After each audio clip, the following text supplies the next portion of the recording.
the Muscat Stock Exchange, again, in another effort to sort of integrate into the global economy, you've taken a big decision, and that is to remove restrictions on foreign ownership, right? Can you give me an update on how that's going, where you're at? It is not just the Muscat Stock Exchange. As in 2019, Minister of Commerce has issued foreign investment law. Yep. And on that, it has dedicated that it's open 100%. It's not just related to the exchange, it's the whole country. So, and they have just specified certain activities that are out of the scope.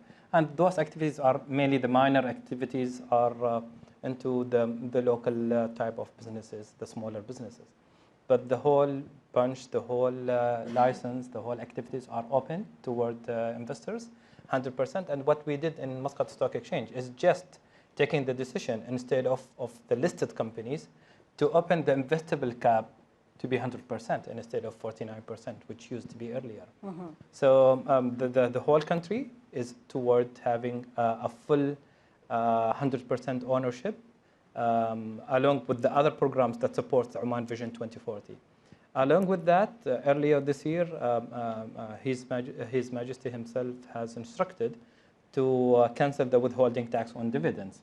So although that we do have a specific situation where all the joint stock companies are listed, whether closed or publicly traded.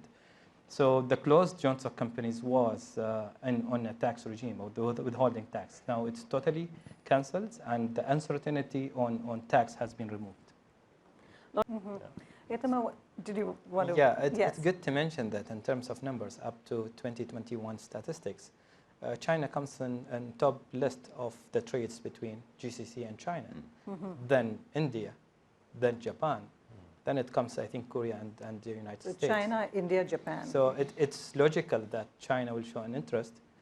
Again, back to what Benjamin has mentioned, technology and innovation is one of the new trends that happens in the GCC. And I wanted to go back to what we talked about right in the beginning about the differences between the various GCC countries and this idea of competition between them or collaboration. And from where you sit, I wondered if you could comment on that and how either could spur trade and economic advancement in the region. It's a fact, and it's my own opinion on that the GCC has different scales in terms of economics. So if you take the accumulative of the GDP of the whole GCC, Saudi itself will count up to 50%. Yeah. Then goes to UAE, it counts to 23%, so it's almost half of that. Yeah. Then the third one will be Qatar, which is half of that as well. So we are not in the same scale.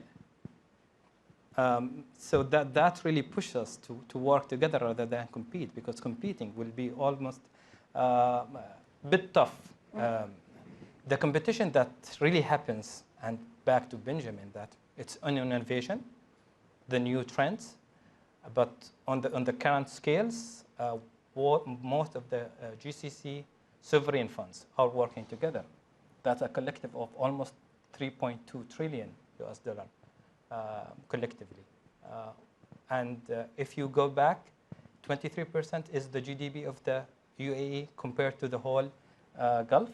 But in terms of resources, they have the highest collectively because they have 3-4 sovereign funds. If you add it together, it will be even larger than Saudi. So the resources are not the same as well.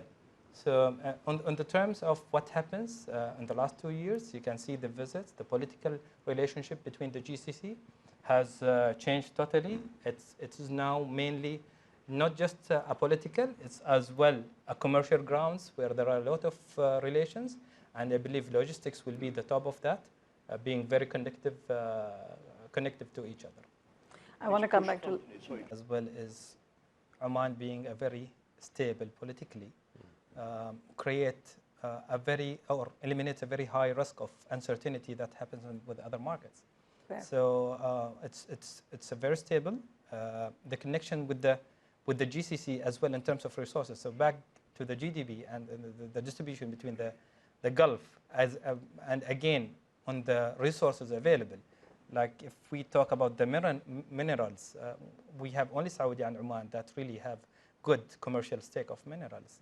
That's itself a good sector to focus on, where the other GCC will focus on trading. So we are complementing each other. Each country has its own way of pushing the other country.